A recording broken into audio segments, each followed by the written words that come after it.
Hey everyone, this podcast is part of Story Mode, the podcast network of Gamefully Unemployed. You can support us and gain access to other great exclusive podcasts at patreon.com/gamefullyunemployed.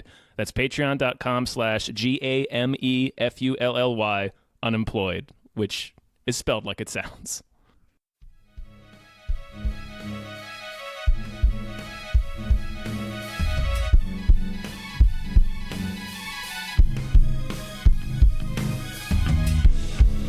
Hypecast mit Tom Reimann und Daredevil.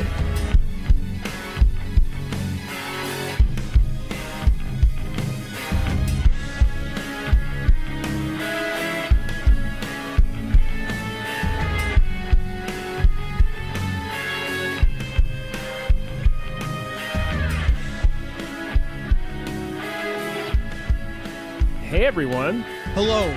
Hi. Hello. Welcome to another episode of Hypecast. Hypecast. Sure, we get hyped about stuff. Hypecast. What did you... All right, Dave's already submarine this fucking thing. Like he just Every time. the smirk comes on Every immediately. goddamn time. He's like a normal person, and then you turn the mic on, and he just turns into a monster. I didn't know we were starting. It was very abrupt. So No, I he just- said, "Let's start." And then I know, and then I was like coughing, and Yeah. he said hello, and I was like, ah. Here's the other thing that happened right before we started. I told you I was going to say this. He drank an entire Red Bull like it was a water, and he just played basketball. Like he so closed his eyes and drained it. Yeah, like just- it was like just he. Just it was like thirst, like it was quenching his thirst. yeah, he felt it. which is not what Red Bull does. No. And he said, he looked at me and I was like aghast. And he was like, Red Bull's like water. And then I had left it at that, I guess. I had to wash down the 7-Eleven pizza Yeah, slice. right. Yeah, you really goblined it up right before we started recording. Dave. Some piece of cardboard pizza and some Red Bull. My favorite thing is you're going to live to be 120 somehow. God, I hope Probably. not. Yeah. I hope you do. I want to see old man. You're gonna Dave. be as old as the pyramids. Yeah, I want to see Dave at Moses' age. That's what I really want to see that. Just So it really, won't be pretty. just a real challenge. Oh, Yeah. none of us will be. Yeah, I'm not pretty now. that's I'm true. living with it, yeah. That's fair. I'm your co-host Tom Ryman. I'm the other one, David Bell. I'm your skeptical guest, Adam Ganser. Welcome, Adam. How are you? Oh, I'm great. So let's dive right into the trailers this week. Okay. All right, the first one we have is Daredevil Season 3, which is not really, it's just a little teaser. It's not really much. Yeah, it just confirms that Daredevil will be in it. Yes. Yeah. It's just Daredevil in a confessional. You still watching the show? Yeah. Yeah. Okay. Yeah, I saw, it's the only one of the Marvel shows that I'm actually caught up on. Like, I've seen both seasons. Okay. I'm caught up on everything except for Iron Fist, which I feel like I should just give it. Like, I don't know why I'm not watching it. I think it's just because people were like, it's not that great. And then I just never saw season 1. Now season's 2 out. And I'm like, well, I didn't see season 1. But I watched 4 episodes of Daredevil season Okay. 1, and I thought it was real boring. Tell That's me fair. why that's no longer true, or why I'm was actually, wrong. I don't know if I'm going to defend it. I don't It's know. for me, it's just, I would actually say Jessica Jones is the best Yes, of all of them. I agree with that. For me, it's just I like having. I don't want to call it mediocre. I like having TV shows that I don't have to think about. Okay. And that's what those are for me. They're just fun, and I don't have to think about them. And if you find them boring, then don't watch them. I guess. I thought They're not. There's, it is. If you like them, you like them. I'm not gonna. Sure, fair enough. I thought Daredevil was one of the more introspective Marvel characters, or at least that's what the show posited. Yeah. So it's strange to me that you're I will say what I. consuming it like it's popcorn movie stuff. It is guess- very moody. Yeah. It's moody, but it's still just a superhero plot. Right, and I like the idea. I like the idea of I don't want to say low stakes superhero, but it's kind of what it is because he's not Right. like fighting beams from the sky. He's fighting Right. like But- drug dealers. Right. I mean, Like- that might be what also because I like it. I like this stuff better than the Marvel movies, and I think it is what you're saying. Is it's low stakes. However, he's very mortal, and that's what Yeah. I think I like. Is that Oh, when he yeah. gets into a fight, he has to go to the hospital. Right. Like Yeah. it's Right. immediately a problem every time he gets into a fight. And because every season of these shows is 10 or 13 episodes and an hour long a piece, they really get to do character stuff, which is nice. Isn't this based on the Frank Miller Daredevil run? Sort of. Right? Because I read that. That was like 3 comics, basically. That's all it was, right? It wasn't like a big No, series. he was on Daredevil for a while. I've got a pretty thick Oh, then maybe book I didn't read in the enough. bookshelf. But they did. I mean, sort of. They're doing a version of it. Actually, the Daredevil movie is pretty close to the. That's great. I'm sorry. Are we talking about the Batfleck one? Yeah. Yes, that's pretty close to the Elektra storyline that Frank Miller wrote. That's something. That's disappointing to hear. There's some direct visuals from it too. Like when Colin Farrell stabs her, that is a panel from the comic. Right. Is any of that church stuff in it? Because the church stuff in that felt really forced, and it just felt like this must be something from the comic, where he's like on top of the church. And the movie's like a flashback of a flashback, if I remember. No, I don't think any of the church stuff is in it. Wow, so they just decided to do that, huh? It's just like the broad Elektra storyline. Okay. It was a baffling choice, the church stuff, I thought. It's fair. I can't. It's been a long time since I've seen that. They established that, like, loud noises is his weakness. So they're like, well, what if he goes into a church and there's a comically large organ, and I don't remember Colin that Farrell at all. starts like slapping against it and making noise. It's just wake up in the middle of the night with repressed memories because of what you're saying. Like it's gone back in that vault of things. It's like I never have to remember that again. Yeah, and it's gonna come up tonight. Like 3 of the. Remember the playground fight? You guys remember? I remember the playground fight. Now that I had forgotten it. Yeah. As my memory bank struggling to access that organ nonsense, and he said playground fight, and I was like, oh, got that file. Yep. We've got it. We've got it. Yeah, it's some little robot in your brain zipping up to the front desk with it. That's how the robots in your brain sound. And the robots in my brain all sound like Droopy the dog. I like that. I have one other thing to say about Daredevil. Sure. It's a little off topic, but I think you're going to care. It has Fulton from the Mighty Ducks in it, right? One of the Bash brothers, yeah. Yes. Well, the one that hits the best. That hits the best puck in the first movie. I can't remember the difference between He's the one that the hits two. real hard and it fucking lasers in the first movie. And in the second movie, we have Keenan who hits the knuckle puck. Oh, right. So we've hit a little soft spot where Adam knows the pop culture. I was about to say, why do you guys know so much Mighty Ducks stuff? Because it was the right time for me, bro. Okay. And I lived in Anaheim when that was out. So like we were all very excited because the Mighty Ducks were coming. Wait, what is the Anaheim? Mighty Ducks, the hockey team, Yeah, of they got which a this pro movie hockey was team. literally a launch pad for. Was in Anaheim. Correct. Got now it. they're called the Anaheim Ducks because they got rid of Mighty. Anyway, Why would you get rid of Mighty? I don't know. That's a great question, Dave. They had a Normally I'd be mad that you got upset about that, but I agree with you. yeah. Real quick. So Fulton from the Mighty Ducks is one of the rare actors who I won't let be in a different thing. And I don't know why, but like he's in Daredevil and I'm like, where's his hockey stick? Like I can't get over it. I just can't get past it. I like him in Daredevil. I like how just hopelessly earnest he is about everything. Yeah. I mean, I remember that. Turn but your I just, fucking phone on silent. I hope that truck guy comes again. He's gonna. Yeah, The guy with the Mustang, he's gonna fire it right up and piss me just right off. I can't wait. I'm really excited Just Who about it. does into this guy space. play in the Daredevils? He's Foggy. He's the lawyer he's partner. he's in the Mighty Ducks. He's a Mighty Duck. He's one of them. He looks like a Mighty Duck. I almost chanted quack at him when I saw him on screen. Yeah. That's how Yeah. excited I got. Flying bee. I think he's a great Foggy. Yeah, he's good as Foggy. Yeah. He's fine. It's just, like this just is one of those weird things where I'm like, I'm not okay letting him be something else. right. And we all have actors like that, and he's one of them for me. Yeah. Like you have things you won't let him be a different person. Nope, sorry, you only get to be X. Like Kramer, Michael Richards Right. as Kramer. He can't be another. I thing. mean, he's lucky he's got that. Correct. Yeah. I mean, he was very talented as Kramer. He is. I'm just saying He's, that he's done monstrous things since then. We all agree. I think that Kramer cred has saved him from a more harsh fall than he would have experienced otherwise. Well, he is an expert at falling. yeah. I Sure. agree with you though. Who's yours, Dave? Who you got? I know you got one on deck. I mean, no, I don't. This is hard. Like I didn't know that this was a thing. You're not some actor Buddha, bro. Like, I'm gonna have your own to rigid rules. think about it. It's now. gonna come up later at 3 a.m. You're gonna call me and be Yes. like, I know what it is. Yes, exactly. And I'm gonna be like, God damn it! I remember that time I hit a bird or something. You know? Right. Oh, Jackie Earl Haley. I'm just like, oh, it's Rorschach. That's fair. Even though he was in The Bad News Bears way before that and was also nominated for an Academy Award before he was in Watchmen. Yeah, he was in that movie where he was a pedophile. Little Girls, I think, or Little Children. Little Children. That's a good movie. Yeah. It's good. It's a good movie. Yeah.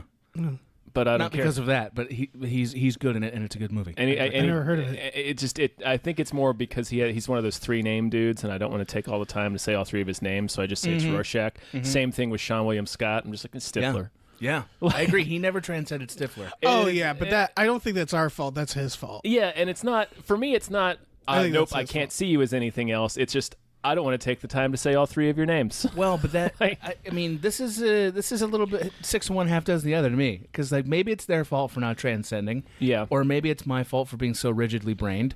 But like this guy's a mighty duck. The rest of his life, he's not getting out. Right. That's it. He's That's in fair. that jersey forever. Yeah. Yeah. Yeah. Real sad fortune for him, I guess. At least he did something, Dave. Dave's draining another one of these rocks. Another one of these Red Bulls. He got to be a zombie in that movie Idle Hands. He was in Idle Hands. I've never seen that movie. With Devon Sawa. Devon Sawa and Seth Green. And The Offspring is in it. Yep. I think, is Offspring- Blink-182, do they... Tom DeLonge is in it. Okay, because they were like shoving themselves in movies during that era. No, this is actually this is before they blew up, and it's because the director was like really into the Southern California punk scene. Right. I mean, So that's what like Offspring is heavily featured, They and then are. like Tom DeLonge is the guy working at the drive-through when Devon Sawa comes to the drive-through. Offspring's been in so many more movies than they should have been. I feel like Offspring should have been in as many movies as they had good songs, and they had Got to Keep Them Separated, and then like one other one. That's it. And they've been in like 100 movies. I like their early albums. No, Me you too. don't. Oh, I Look super at, do. Oh, Yeah. really? Yeah. Yeah. What? Back, Yeah. I love I'm in their an alien first planet right now. I love their first album where they're like really trying to be kind of like the Misfits. His voice is like a little deeper, and like they have the song "Beheaded," which is basically skulls. That's fair. And I think it's in Idle Hands. they're also one of the only. Yeah, you're right. They're also, this is weird, one of the only punk bands to have a song called "Kill the President," which you'd think punk bands would have a lot That's like of. a staple, you'd think. Yeah, but like there aren't that many punk songs that are just "Kill the President." Kill Reagan? Not enough, apparently. Kill Reagan's? There's like anti. It's got to be like Kill Reagan, right? Well, there's like anti. There's like. I this is the second time I've mentioned this band. There's like Jodie Foster's Army, which is a great fucking band name, which is an anti-Reagan title. But like, there's songs like that'll say they want to kill the president and stuff, but there isn't rarely like a punk song that's just kill the Flat out president. titled Kill the President. It's a real like the tragedy. You think it's the Clear, easiest upfront statement of Well, purpose. it's like the easiest punk title. Yeah. Punk song title. I guess so. Yeah. Maybe you should just hand this out at concerts. Mm-hmm. Frankly, I'd love to see you handing out pamphlets at concerts. That would really... They're called zines. Yeah, they are called zines. They're held together with staples. Yeah. God, We I use wish you the had a we zine. use the photocopy at my dad's work. Yeah. I got to tell you something right now. If Yeah. either of you had a zine, I'd read the shit out of Oh, that. dude, I would would love read to it make a zine. immediately. I would Let's make a start a zine zine. tomorrow. Yeah. I would read, like, I would go to a Tower Records. I'd find one and like get that zine because that's Yeah. where the only place they go. Yeah, Like- or like tacked up on the Yeah. wall at the club, the local club. Anyway, I don't care how good Offspring's first record is. They're in too many movies. I mean, it's not that good, but Obviously not. How could it be? How could it be good? The only reason I even remember Offspring is because like 2 of the most attractive women in my high school hung out with me one afternoon.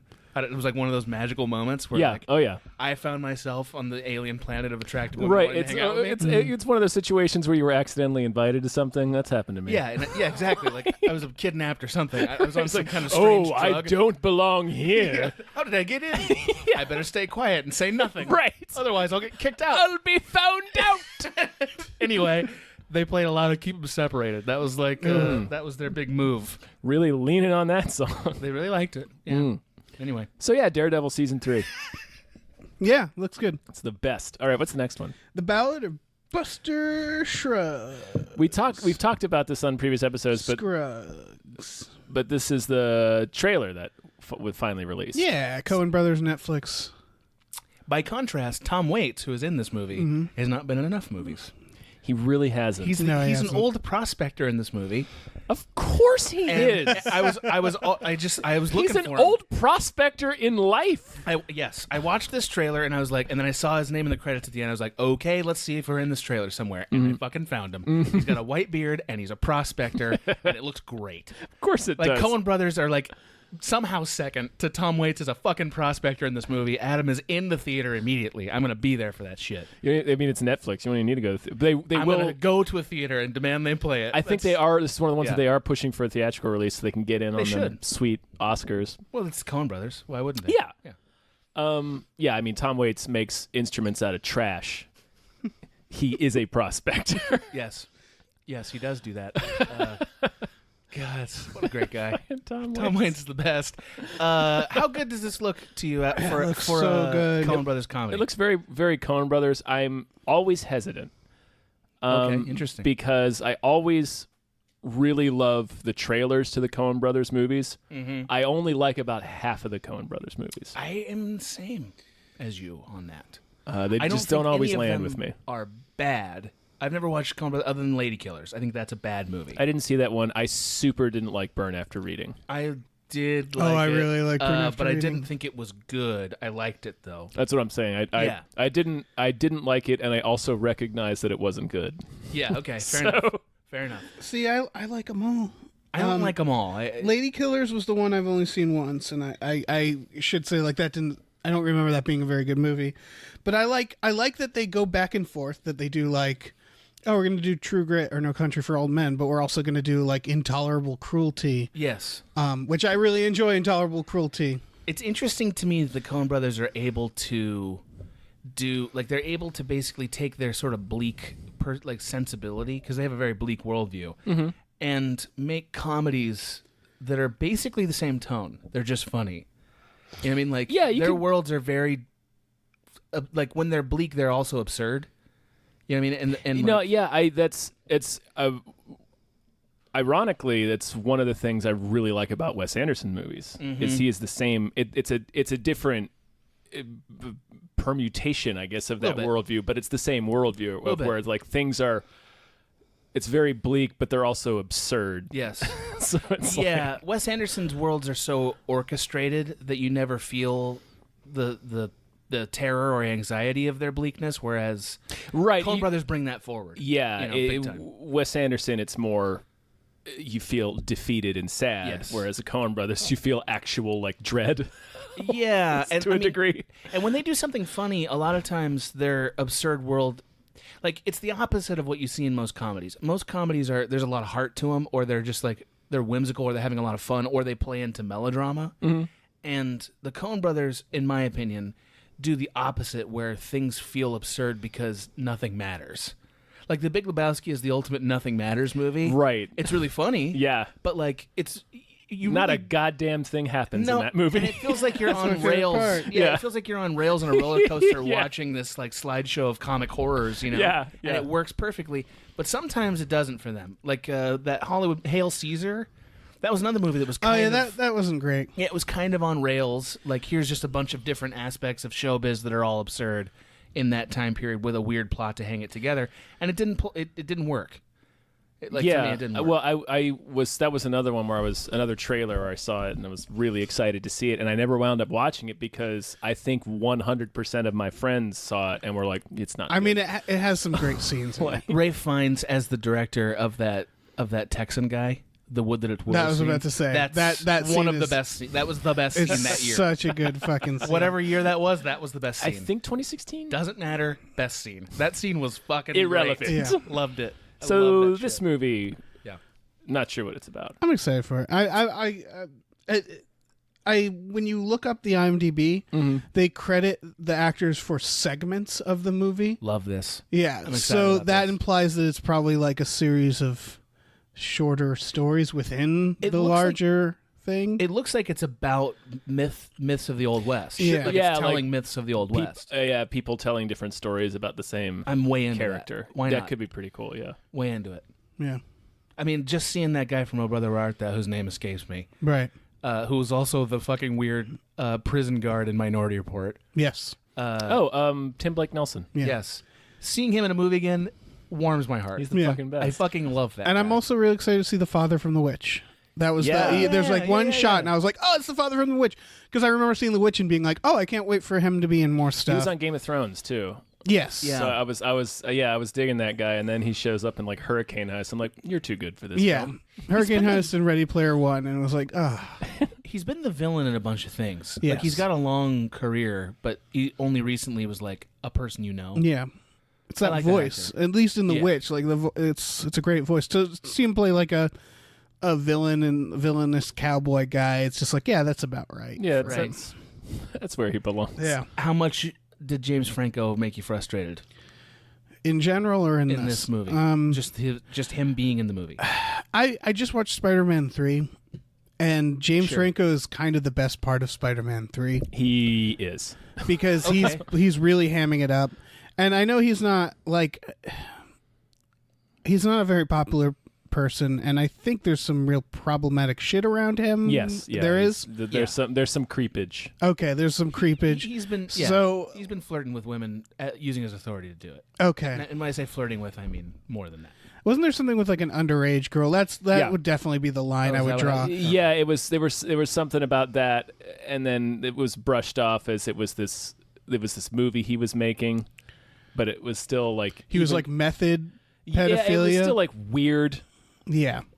Like I'm not going to litigate the James Franco case Sure. in particular. Right. I mean, in that regard, it's frustrating just to see that I also don't and like know James about it. Franco. Oh, okay, because in movies, I'm like in a vacuum, not knowing anything about James Franco.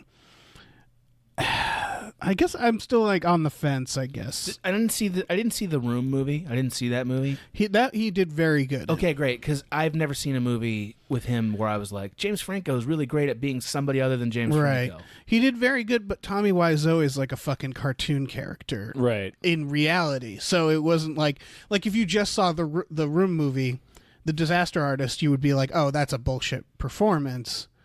And then if you saw Tommy Wiseau, you'd be like, oh shit. But like, it's sort of like, did you see Fox? Did you see Foxcatcher? No, I did not see Fox. Oh shit, you got to see Foxcatcher. You should see Fox. Yeah. Okay. That's another one. Steve Carell's playing a real character, a real person. Oh. And the way he performs it is almost a little Michael Scottish. It's yeah. Yeah, and I remember watching it and being like, well, he's doing Michael Scott. That's not good. Why is he doing that? And then I saw footage of the real guy, and it was like, oh my God, it's Michael Scott. This is that movie where he has the town that he built? No. No, toys? this is the one where he plays that John DuPont, the guy who he started his own wrestling club and recruited these two brothers, and he winds up murdering one of them. Oh. Yeah.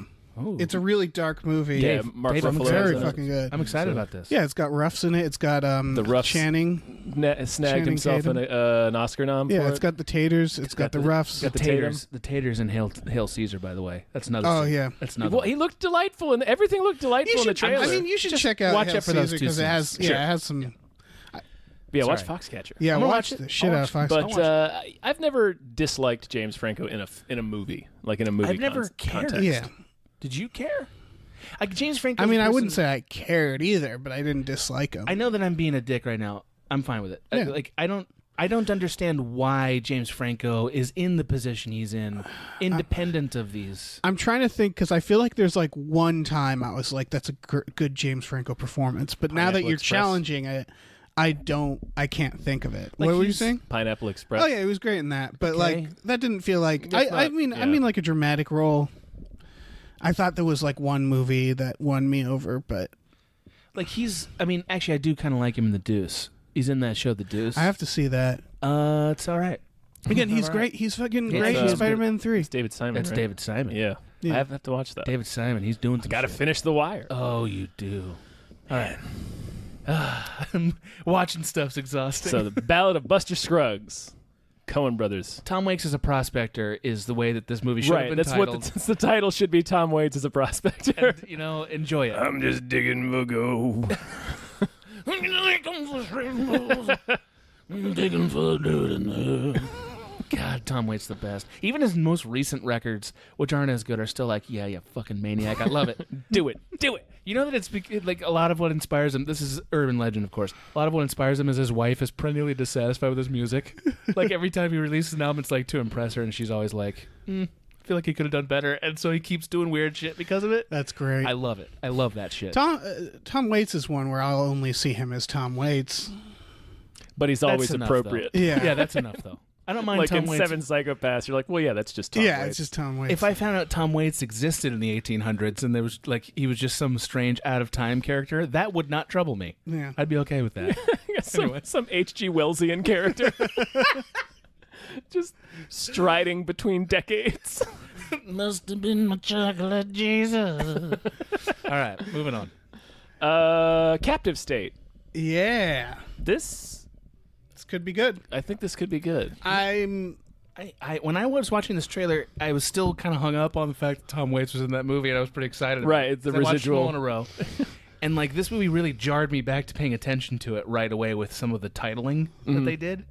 Like, this is just a really good trailer. Like, it's just a really good trailer to me. I was about to say, I suspect this movie might be very good marketing because it's been in production for a while. I've been hearing about it for a very long time. And as I noted, it's the director of Rise of the Planet of the Apes, which is not a good movie. Is it the third one? He also co-wrote this. No, it's the first one. The other two, it got better, that series. The first one, I think, is dumb. People really liked it. Yeah, I think it's okay. I don't think the first one's awful. It's okay. I never saw any of them because I mean, no, I'm not going to do that. Right? I got too much to do with my life. I aggressively don't care about Planet of the Apes. That's fair. Planet of the Apes has never mattered to me. Right, so that's not going to get me to put my butt in a chair for 2 hours. Somebody cares about it. They've made like 100 movies. Planet of the Apes. I know. I mean, it really strikes a chord in some people. Anyway, so this movie, the trailers. It has a dubious look on its face. Trailer's really excellent because it builds up like a pretty standard dystopian film where it's like, all poverty is gone and everybody has a job and we're all working together, so society's perfect. But it's contrary to the images you're seeing the titling, and you are seeing people at work, but it's all like none of it. You're also seeing like cleaning out ghettos, and it didn't feel good. No, none of it felt good. But it was like pitch perfect because it wasn't like melodrama. It wasn't Pacific Rim. No. You know what I mean? Like it was a little bit more, there's something more sinister about it because it was more gentle. The alien ship, which looks like a space thorn, is a little chill negative to old AG. I'm just not as excited about that ship at all. I loved the reveal of it. Because it was a cool if you're reveal. not expecting that shit. And then, well, let's give thanks to our, what did they say, our new Congress? Yeah. And you see this fucking alien ship coming here like, oh. It's aliens. It's aliens. I'm just maybe I'm cynical. Space fascists. Is that when's the last alien invasion movie that was good? I don't know. Are we just going to say Independence Day was good? Probably Independence Day. Yeah. There's so many, though. That's the thing. There's Attack like the Block. Skyline and The Fifth Wave and Attack the Block's good. Okay, Alien Dystopia is more like it. I am hard to think of a good District alien. 9. Yeah, District 9. Which I have mixed feelings about, but you like better than I do. I guess what my point is that there's a lot of them, and rarely are they great.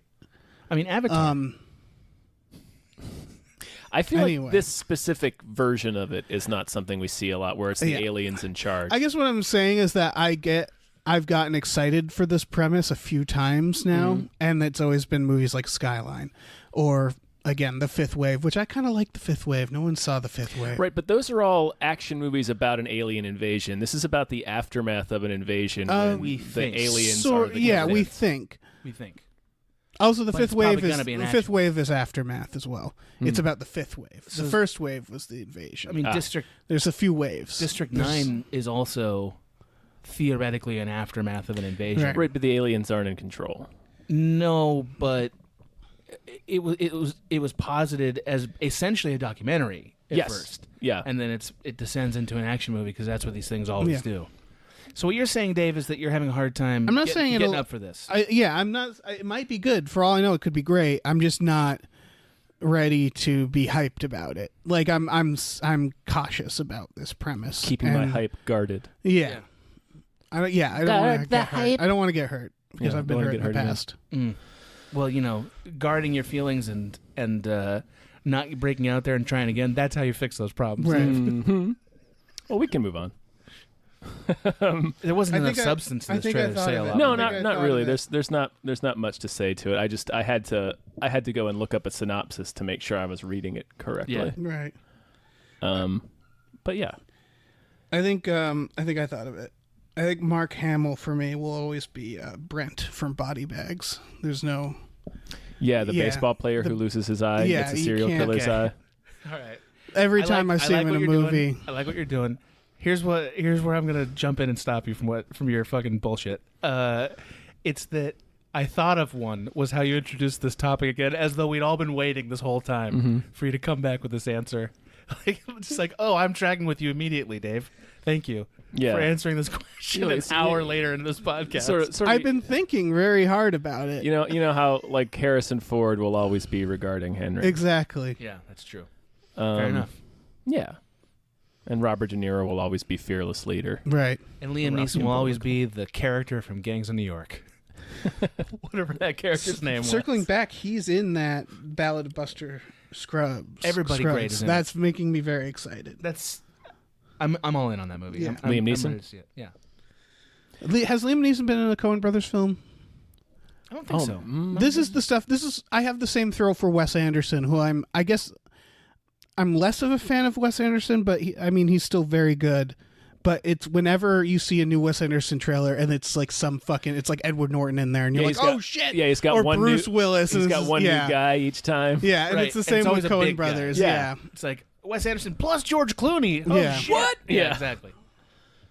Yeah, I agree. I think this is gonna be heretical to all of our film fans, but like Wes Anderson's kind of doing more consistent work than the Coen Brothers right now. I 100% agree, but of course, the problem with Wes Anderson that I have is that his films will always be Wes Anderson films, which they aren't bad, but they're so stylized that like it's sort of the same, like they're almost like parodies of themselves. Yeah. But not in a way, again, they're not bad movies.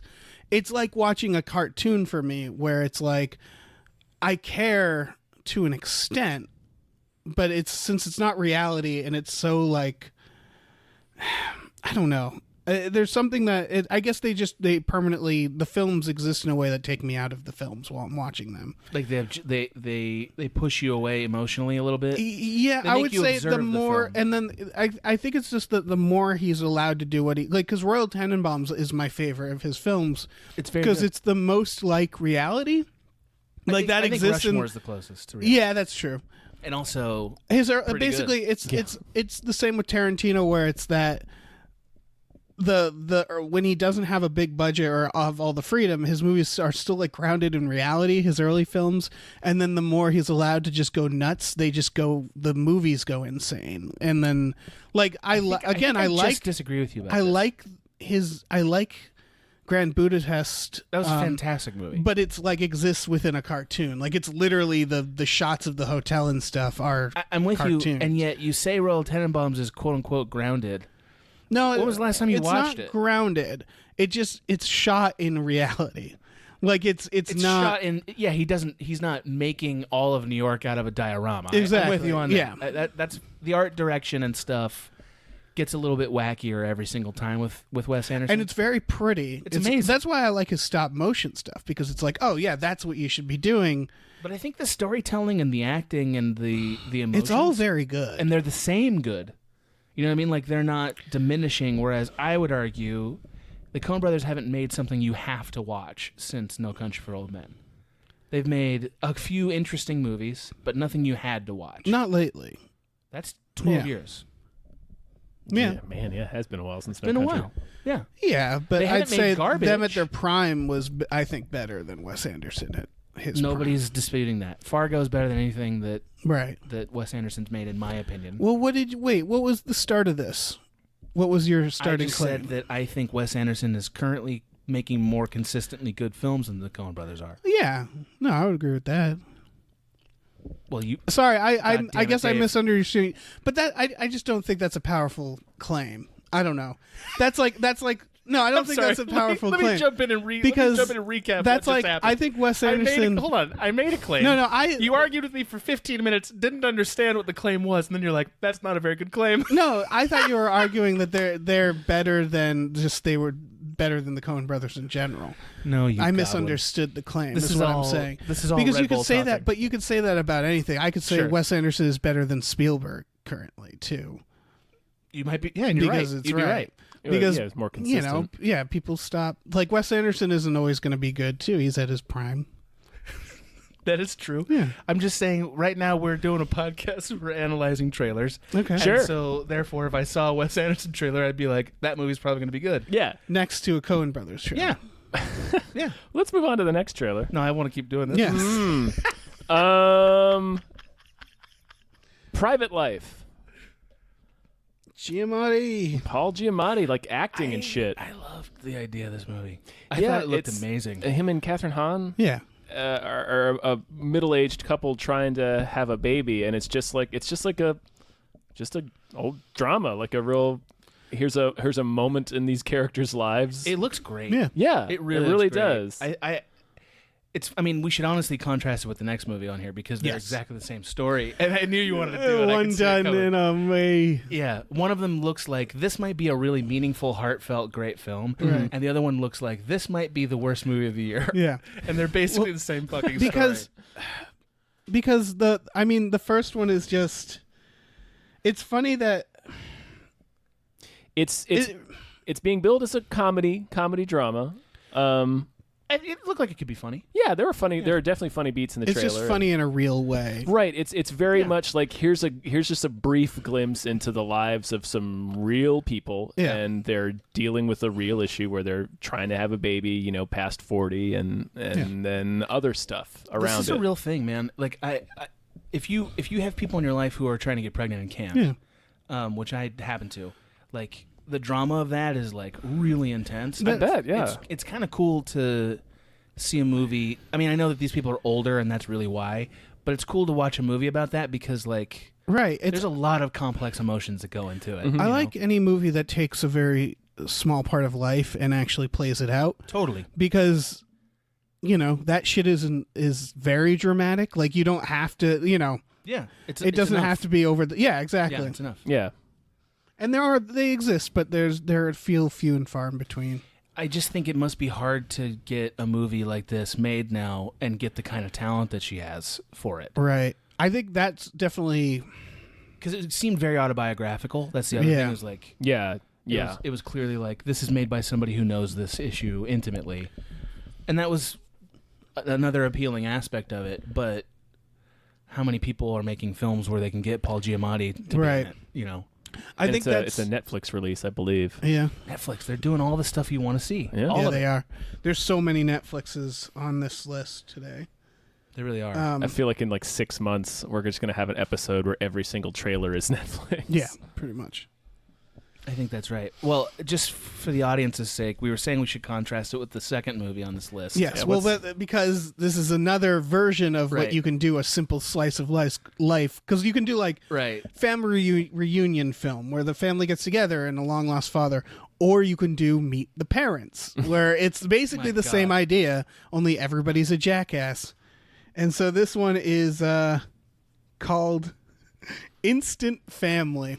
Great Just title the title already. immediately. Yeah, just the title already. I hated this movie. Yeah. Like passionately. I was Imagine- like, wow, this is really bad.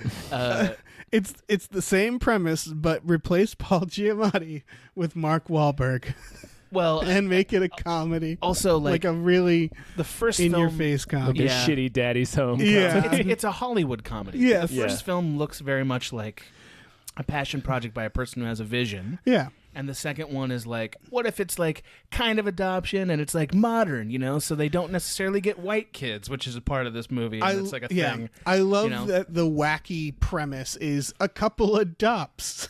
Right. It's just like, Yeah. that that happens a lot, right? It's just a thing that people do. Throughout the trailer, Mark Wahlberg assaults children. I'm just throwing that out there. Sure. Just do it. Just do an entire 90-minute film where Mark Wahlberg terrorizes children. One of the running gags in the trailers, he keeps accidentally assaulting one of his adopted kids. I mean, the things that you see these parents do in the name of comedy, I guess it's just harder for me to laugh at this concept as the kind of comedy that it is. Right. Because, like, you just watch these people be awful parents in front of children who they're going to adopt. Yeah. And then you're like, don't do that. You know what I mean? Like, I'm not laughing at it. Just stop it. Just stop being this way. Stop it, movie. Just stop movie. Mark Wahlberg also, I feel like there's like 3 guys that know how to use Mark Wahlberg, and like the rest, nobody else knows how to use him. Like Martin Scorsese knows how to get. I was about to say Scorsese out of Wahlberg. Got like, he gets it. The best fucking. Yeah, but then you contrast with M. Night Shyamalan, who got the worst there is out of Mark Wahlberg. This movie looks like bad Wahlberg to me. Yes. All bad. Oh yeah. It's mostly bad Wahlberg out there. That's what it looks like. What are the other good? There's Boogie Nights. That was using PTA. Yeah. But again, that was knowing who he like. Yes. That's when you get the best out of Mark Wahlberg, because you recognize that he's Mark Wahlberg. Well, that was before he was an actor. That was his. I think it was his debut. Right. No, he'd been in Basketball Diaries. He'd been in The Big Hit. Oh, I never saw that. Big Hit, which is another great use of Mark Wahlberg. Who's the other guy? David O. Russell. Did he? What was he in? What was Marky Mark in? Three Kings, The Fighter. Oh yeah. Oh okay. Yeah. That's fair. He did The Fighter. Mm-hmm. Yeah, Wahlberg was good in The Fighter. Okay, that's interesting. Yeah, I think if you really get him to concentrate, you put something like real shiny in front of the camera, and he's really focused. What's that you got back there? It's real shiny. No, he is like it's that. You can have it if you do good in this take, Mark.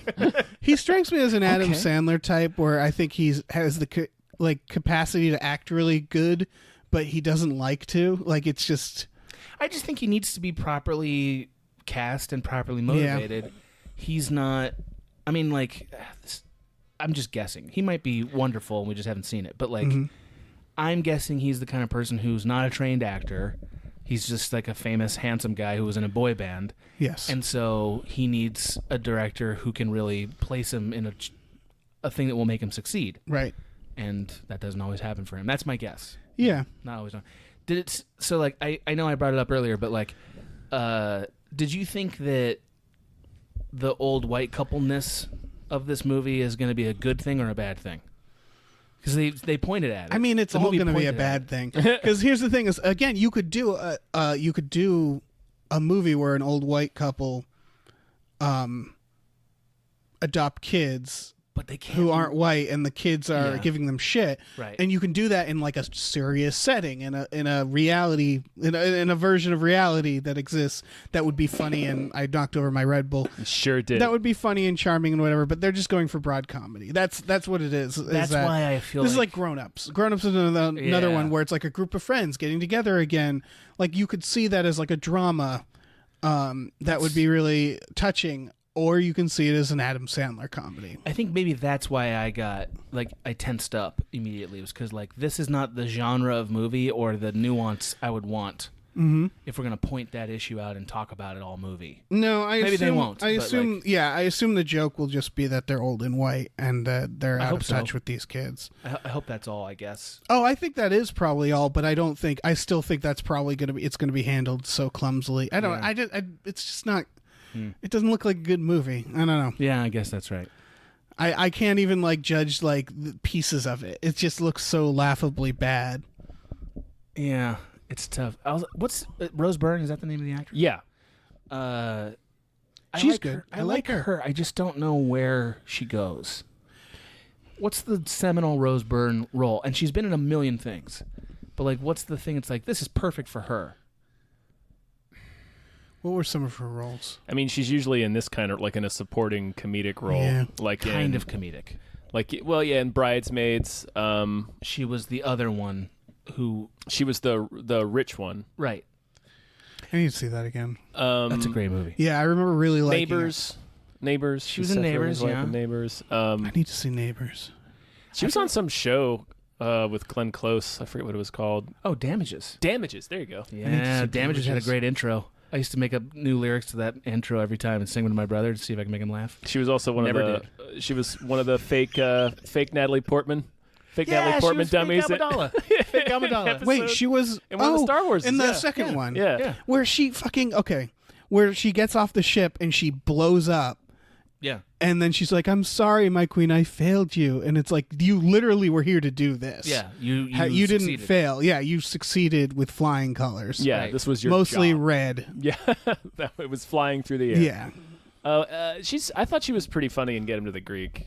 Oh yeah, I thought everything the about British Get Him to the pop Greeks star. was great. It's so and like I feel like we could sit here and movie. name movies for Yeah. 10, 15 minutes, and she is pretty good in all She's those always movies. good in them. But like, there isn't really a movie that's her movie. No, they're like I was saying, they're almost all all supporting roles. Well, yeah, there's a lot of. I mean, I think of Brian Cox that way, as he's been. How long has he been going for? Like 120 years 187 now? years. But he And owns he's- every movie he's in. I guess so, yeah. But there's never like a Brian Cox film. I mean, Like she's basically, I'm saying maybe she'll get there. She'll become Brian Cox. that'd be great. Yeah, Because I would love to see her version of Agamemnon. yeah. Yes. Or, like, or her version of that character for adaptation. Oh man, yeah. McKee, where he's like doing the story. Like he's like, I loved remember him in that. scene? You remember that scene where he goes to the writer's workshop? That was so good. Holy shit. That's one of the I gotta best watch scenes. that movie again. Oh, that's such a good movie. That's so good. Why the fuck am I listening to your character? That's so good. That was such a good use of Nicolas Cage. I think that's my favorite Nicolas Cage Yeah, that movie. might be my favorite. Like number one. That- all right, we're getting far. Hold afield. on. Well, I wanted to bring up Death Becomes Her because I just watched Death Becomes Her. Oh my God, Dave! We could have had a whole podcast on this. And we could do the Death. That's a bad movie. Death Becast. Well, that's all right. That was Well the. done. Thank you. Oh my Thank you. God, let's do it. Death Becast. That's my first observation. Is that is a bad It's movie. a bad movie. I didn't know it Yes. was a bad It's movie. a mean-spirited movie. Yeah, it Yeah. also doesn't go anywhere. It's just sort of like It's a weird an moral and then parable. and then it sort of Yeah. ends. Now I was gonna ask this question, but I already know the answer because Nicolas Cage, he does action and then he would do adaptation. It's a Bruce Willis role in this Right. that I realized. Does he is his power move shaving his head, and then when he has hair, that's when he plays a normal person? Is that how it goes Probably, for yeah. Bruce Willis? because he looks kind of. He's got a Samson thing. Yeah, except for Yeah. the early Die Hard, like every time you see him with hair, he's like, I'm just a normal Bruce Willis. And then the moment he shaves that head, he's ready to kick some ass. That's how he does it. It's like Sean Connery. You give Sean Connery a hairpiece when you want him to be a submarine commander, and when you want him to be Indiana Jones's doddering old father, you just have him have his normal bald head. Right, but yeah. 'Cause he looks I'm silly saying with that the horseshoe. Bruce Willis is almost the opposite though. He gets rid of the Because hair. Bruce has the horseshoe now. He's that kind of bald. Right, So if he right, shaves right. it, he looks like But Jason if he Statham. lets it grow out, If he yeah. lets it grow out, he looks like I'm just an old guy. Fair enough. I mean, he's got to have a piece if he wants to have hair in a movie now. Yeah. Yeah. Yeah. He does. I mean, we just He's don't avoided accept- it though, I think. But like, we're not in the '80s anymore. Like, we're not okay with horseshoe dudes who like let that grow out longer than an inch. That is not accepted in movies anymore. Just like not white teeth. If you see a person with like regular fucking teeth in a movie, like what Right, the hell it's has all happened? over. Get that goblin out of this movie. Like, who is that son of a bitch? Like, yeah. Okay, so the next trailer is for Homecoming Season 1, which is that Amazon show with Julia Roberts. Yeah, it looks really fucking weird. I thought it looked very much like the person who made Mr. Robot made this. And that's what it is. Yeah. And Right. that's what it is. I haven't But, like, seen what's Mr. it Robot. about that you care about? Apparently it's about she's a waitress and she's thinking back at her time working at a military hospital. So you're describing what it's about, and I'm with you. But like, what about that do you care about, I mean, other than Julia Roberts in a thing? it's really the way it was shot. That's it. Exactly it. That's it. Exactly it. And if it's how shot- cool does it look? It looks very pretty cool, yeah. Yeah. They're switching between like frame sizes. They're Yeah. switching apertures and shit. They got Yeah. all kinds of cool shots, and you have no idea what the narrative of this is. This is one of No. those None. things where, like, None I always whatsoever. wonder how they pitch it. It's kind of the same with the Paul Giamatti film, or like movies like Nebraska or Little Miss Sunshine, which going back to that idea of a comedy, but it's about a regular thing, is that on paper it's like, oh, that sounds cool, but then the thing that like put it on the map is like, oh, and then we got Steve Carell in there doing serious. It's funny that you say that. And it's kind of the same with this, where it's like, it's a simple enough plot. It sounds like maybe it's not. I think but that the all trailer- of those things you named, except for this show, have like really distinct, clear selling points that are not related to the talent they get. The talent helps it, Right, But like, right. They have like great log lines, and they're really clear, small stories that the right film executive is like, I get it, I love that. You know, like, Yeah. this is like Julia Roberts in a strange medical thriller with Mr. Robot director or visual artist or whatever, and like that's all we know from it. So like that just seems like a formulaic, like a formula that equals money, and that makes me upset or like concerned about it. And I want to like it because I actually really like Julia Roberts. Yeah, she's great. You know? Yeah, no, she's never been like bad. Yeah, really. No, really. No. I mean, there's probably an example of something, but yeah, it's everybody's going to television now. Yes, because movies are hard to tell. Yeah, strong narratives and people watch them now. Also, I feel like television's taking risks more. Yeah, and I agree with that. Like Amazon and Netflix are really trying to make their mark, so they're just like taking anything crazy. Yeah. You know who should go to Netflix? Wait, has he already? I don't know. Fucking Terry Gilliam needs to go to Netflix. I don't think he has yet. Yeah, Terry Gilliam's the guy who he'll pitch them the most insane thing that will probably bum a lot of people out, and Netflix will be like, "Great, let's do it. You're Terry Gilliam. Like, let's get a Terry Gilliam in here." Like, they seem to be just collecting filmmakers. Yeah, they're getting all the big talent. Yeah, and big talent. Yeah, and Terry Gilliam has rightfully had producers say no to him a lot because he makes crazy things. But he also makes some of the best things. Like Brazil is a masterpiece. He makes my favorite stuff, but he also, because he takes risks, there's also movies like Tideland, which is a hard fucking watch. I'm with you. Yeah. Or The Brothers Grimm. How did Eric the Viking? I hated The Brothers Grimm. Was that him? Yeah. I thought that was. I think that was Ryan Johnson. No, that's I think. I'm thinking of The Brothers Bloom. Yes, I am. Okay, The Brothers Grimm. That felt his most like Hollywood thing he ever did. And I mean, 12 Monkeys. I guess that's like Hollywood 90s, so it just feels better. Because the 90s was good for Hollywood. Yeah. Like, Brothers Grimm feels like the most modern, bad, like CGI Hollywood It is pretty thing. bad. That's interesting. Yeah. Why didn't they get David Lynch? For what?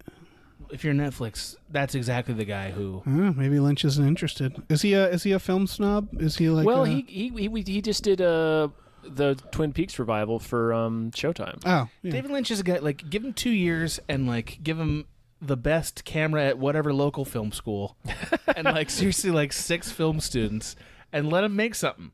Yeah. Like, give him $1 million and let him make something with, like, some unknown actor. I guarantee you that shit will be cool. Oh, yeah. Whatever it is, it'll be cool.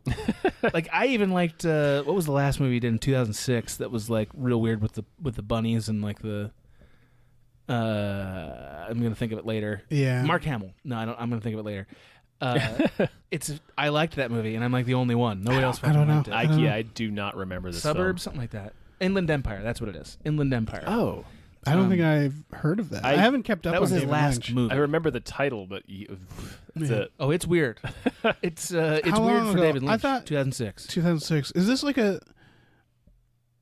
Never mind. I was gonna say, is this like a John Waters situation where he like John Waters has made some movies in like the mid 2000s? So yeah, but not for a idea. long ass time. Yeah, I don't think he's made anything for a while. John Waters. Get John Waters in there. Busy keeping that mustache the way it is. Let's get John Waters in there. That mustache is a full-time job. He made something after Pecker though, didn't he? I don't know. I'm not a. If there's any filmmaker I don't think I care for the most, it might be John Waters. Really? Yeah, I don't like John Waters. I just don't like his Waters. movies. I just don't like it. Yeah. That's fair. Fair enough. Kursk. Fucking submarine movie. It's what's his name in a submarine? Colin Firth. It's Colin Firth in a submarine. I mean, enough said. Did I miss this one? It's a submarine thriller. Yeah, I might have missed it's it. Just it's your standard submarine thriller about a real submarine, and they might sink, and maybe they don't. Will the and sub everybody's work? It's everybody's K-19 very the Widowmaker all over again. Yeah, and everybody's got Colin Firth. very serious and interested in what's going to happen to the submarine. How long does the Refirth last, in your opinion?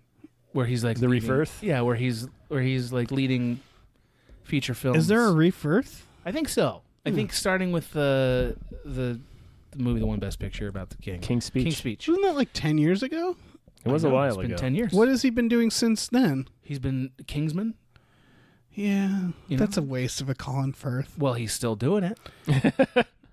Is he? I don't think they're going Yes, to they're make still any more of making 'em. those. They're still I making 'em. They just think made one like a year the ago. last one did not do good, though. I think we're done. Okay, that's what I'm asking. How much time we got left, Dave? I don't know. I hope more time because I feel like I've just met him. Yeah, he's great. Yeah, I want more. I want him to do things that are good again, like not Kingsman. I want his career to like drain a Red Bull like you just did to start this thing. Like I just wanted to just pound it and like keep going. Like I love that he's in a submarine movie. This guy's a Shakespearean actor. Was he in the Philomena? Who's that? Which one's that? No, that was Steve Coogan. Was that Steve Coogan? I love Steve Coogan. That's a great movie. This movie is about a submarine that is stuck on like the ocean floor. Yeah. And it's about the recovery effort. Is Firth in the submarine or is he outside of the submarine? It looks like Firth is commanding the rescue efforts. Okay. That's sneaky not that different than The Abyss. I mean, I know The Abyss is ultimately Oh, alien, well- what if it becomes The Abyss? On paper. Yeah. If aliens show up in this goddamn movie, That'd holy be so good. shit. Especially since it's based aliens off a true also story. are part of the Reef-Earth, man. You know what I mean? Like, Yeah. who knows? Who knows? I mean, what are they going to do to pass the time down there? Submarines aren't fun, No, hell no. you know? They're not fun No, when they're they not work. fun. Imagine what happens when they break. Submarines Apparently, are I really heard depressing. that. Yeah, I heard it was a Chuck Palahniuk book. That one he did. Shit, he wrote a book that was a bunch of nonfiction interviews. I know someone listening is screaming the name of the book, but he did one about being in a submarine, and he talked about how submarines are like the only branch of the military where they're like really nice.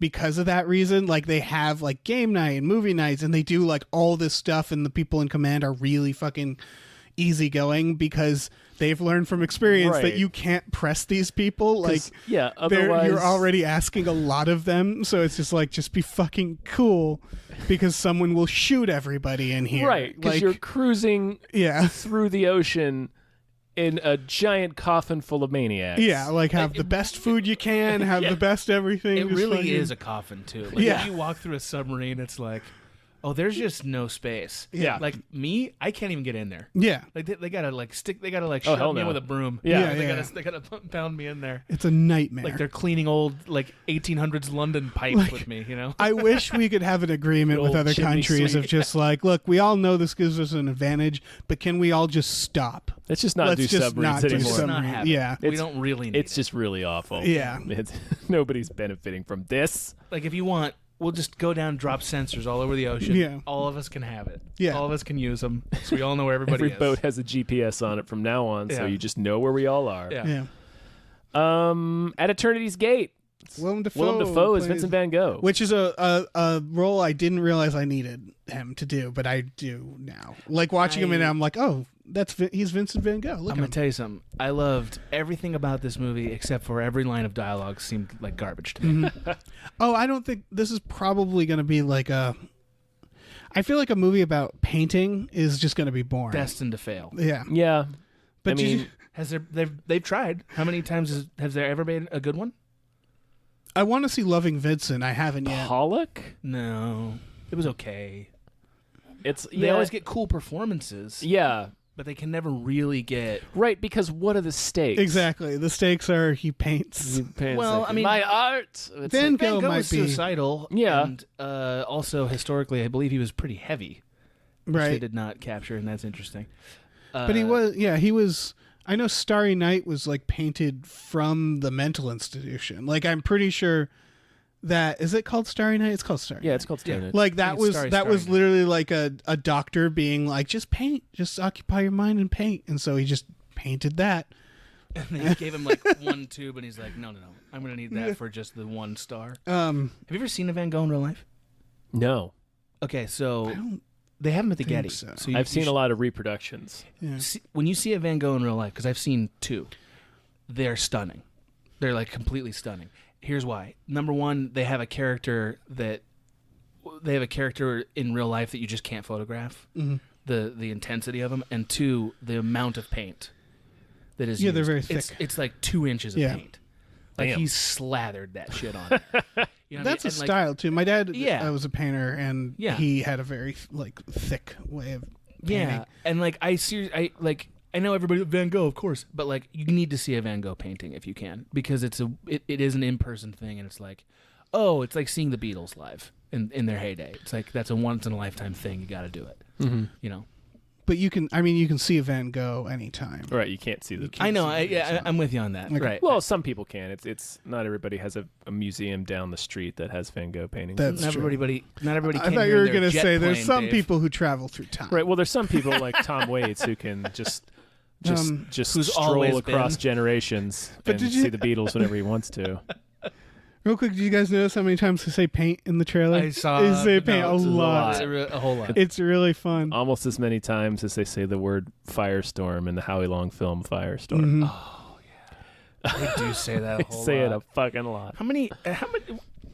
Willem Dafoe. Yes. Where are we at with him now? What do you mean? He might be one of the greatest actors. He's the best, ever. yeah. He might be. He might also be the Zodiac killer.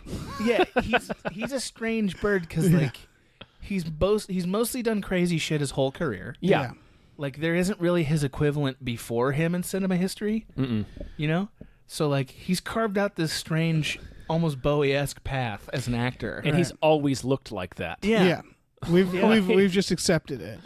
but Yeah, like fucking Streets of Streets Fire. of Fire, It's just Platoon. like Jesus. Yeah, That's just what the fuck that dude looks like. And he's just allowed to be in some of the craziest shit ever. Yeah. Nobody says anything about it. He picks. I mean, he does have a type where he'll play, crazy or extreme, but he does every kind of role you can think of. He's allowed to stroll in as the Green Goblin. I was about to say, Spider-Man, he is the Green or be Goblin. a Boondock Saint. Yeah. He's allowed to just waltz in there, and then next minute he's he's Van Gogh. Whatever. Yeah, he's Van Gogh. Who gives a shit? Or he's the hilarious German deckhand in The Life Aquatic. Or he's I having think it's bloodgasms just- and fucking Antichrist. Right. You know what Yeah. I mean? Like he's That's- doing it all. definitely. Life Aquatic is that thing where you realize he needs to be in comedies. Yeah, more. he's very funny. He's very funny, but he is like he almost just feels like he's an actor where he's just like, you just give me the lines, I'll do it. Yeah. I'll do it, and it'll be fucking fantastic. What am I, Green Goblin? Okay, give me that. Give me that script. Give me that fucking Yeah, helmet. I'll Give be me Green that Goblin. goddamn Here. goblin suit. Like God, goblin I it hope up. he's that enthusiastic. Yeah, I I hope really he's just think- ravenous to act. Yeah. Like he's just like waiting there. What the Give me fuck's the script? roles. What is it? What's the script? What is it? Just send it over to him. Yeah, I'm gonna fucking He Green was Goblin that shit. he was the vampire in Shadow of the Vampire too. He was. Yes. Jesus, He's been everything and everything. Yeah. pile makeup on him. He is He like was just Top literally Gun and Top everything. Gun, bro. He's Yeah. just everything. He was does the all plane in Top Gun. Has he done? He must have done cartoons, right? Yeah. Yeah. Why not? He's And well, I mean, He was in- original Garfield. Yeah. He was in Wes Anderson's stop motion stuff. Right. Yeah. And then Speed 2, fucking Speed 2. Speed He's 2. given it all he got. He's given it all he's got for Speed 2. Right. You just wouldn't think that the boy who died in Platoon would have had such a robust and beautiful career as He's he great. has. You know, I love the way this film looks. I think it looks Yeah. incredible. I hope Yes. it's as good all the time as it looks in the trailer. Yeah. Yeah. But it's cool. Yeah. Yeah. It's interesting to me that we haven't had too many like dramatic narrative biopic films about Van Gogh. That's strange to me. I bet his life's real fucking sad. Well, yeah. I wonder but, like, if you're it's going to just- do any painter, like Right. do that guy. Maybe because I mean, I'm just guessing. I didn't know that he met Gauguin. Is that who he met? I think so, right? That's who Oscar Isaac is, right? Sure. Cesar yeah. and Gauguin or something. Yeah. Like that. Oh yeah, Oscar Isaac's in this. Yeah, everybody has great facial hair in it too. Yeah. Oh yeah. You They're just can't- crushing it, like facial hair wise. everybody brought their facial hair game. I can't. Again, I want to go back and re-compliment John Waters. That mustache. He's been doing it for Such a 20 good years. And mustache. it's wonderful. Clinging to that fucking mustache. It's clinging to his lip. Yeah, Barely. yeah. It's like about to dive off. Anyway, I don't know what else. I don't know what else there is that inspires passion about this movie. It just looks really good. I think it looks fine. I don't think it looks like it's going to be good. Okay, Until I see going. that the script I is think good. yeah. I think the thing is that I think it'll be a really good drama, and a very good biopic, and just people won't care. I'm And concerned that it's going to be somebody attempting to do the director of Thin Red Line. Okay. Oh, Not Terrence Malick. Terrence Is it Malick. Terrence It Malick? is Terrence Yeah. Malick. I always forget he did Thin Red Line. Which is an amazing movie. Yeah. I'm concerned it's going to be somebody attempting to do Terrence Malick because it has that vibe, and like nobody should because that's a rare talent that he has. Yeah. and he doesn't always have it. Yeah. You know what I mean? Like, Yeah. he doesn't always nail it. Yeah, I wouldn't say his movies succeed all the time. Sometimes he Tree I of watch Life's your him. ass. Yeah. I really like True Life. I also really like Tree of Life. I Yeah. really like that movie. Yeah. I'm one of the other ones. Let's Not the dinosaur though. Oh, I like the dinosaurs. All right, we're gonna have a whole dinosaur cast. All right. No, we're not. We're going to move on to stories. No. Henry Cavill This Henry is Cavill no stuff. longer Superman. But maybe apparently. they keep going back and forth. Mm-hmm. What happened? It's unclear. They've been saying that they're possibly looking at a younger Superman. Like he was supposed to have a cameo in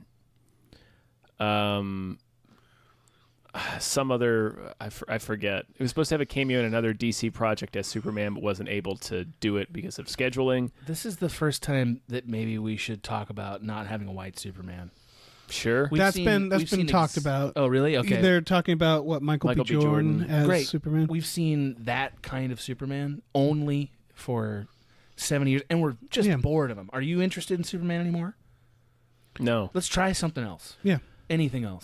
Man, these DC movies just kind of, I think they just need to stop. Yeah, that's the other thing we need to Like- talk about is maybe not doing them anymore. Let's just stop. And I don't. Yeah, But that's they're the not thing. talking about that, right? That's just what you're saying. There's been some already some think pieces there, like it's time to end the DC extended universe and stuff like that. That we're not the first people to suggest it, but my issue is that when I saying they need to stop, even if they heard us saying that and they were like, "You're right," they're not going to stop. They would stop and then do it again. No, of Just course. reboot They're it not- all. they're Yeah. not- And that's why they just need to stop. Maybe they're gonna still make Batman stuff. well, You're- that's, and I you're was gonna about to want say that. they can stop, and then every now and then, if someone comes up and they're like, "Hey, I got a good Batman idea," they're like, "Oh yeah, let's do a Batman." Like they used to. Like DC properties, they weren't clamoring to make a big cinematic universe. Yeah. And to make as many films as they possibly could. They would just every now and then make a Batman or a Superman. Maybe and that was Superman- fine. Maybe Superman just fits a different time.